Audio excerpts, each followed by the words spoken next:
Welcome to our channel. Today we how to use PayPal with Capital One Venture Card step by step clearly. To use your Capital One Venture Card with PayPal, start by logging into your PayPal account. If you don't have an account, you will need to create one. Once logged in, go to the Wallet section from the main menu. Click on Link a Card or Bank. Select the option to link a credit or debit card. Enter your Capital One Venture Card details. This includes the card number, expiration date, and security code. Make sure the billing address matches the one linked to your Capital One account. Click Link Card to finalize the process. You may need to confirm the linking process through a verification email. Once your card is linked, you can select it as your payment method during checkout.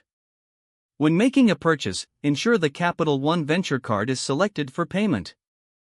You'll receive a confirmation for your transaction once it's completed. If you encounter any issues, check your card details for correctness. You can also reach out to PayPal or Capital One customer support for assistance.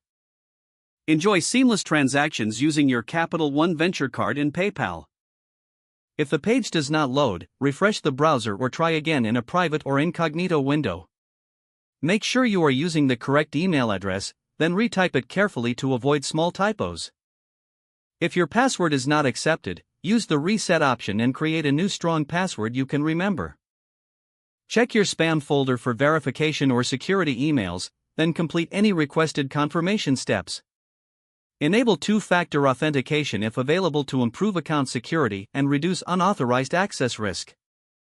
After signing in, review your profile details so your contact information and settings are accurate and current. If you see an error message, note it down and try again after restarting your device and internet connection.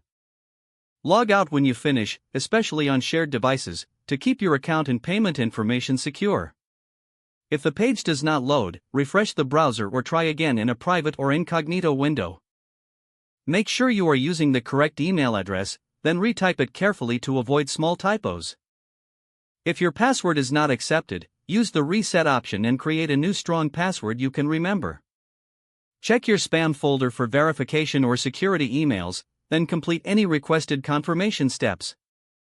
Enable two-factor authentication if available to improve account security and reduce unauthorized access risk. Don't forget to like this video and subscribe to our channel for more step-by-step tech guides.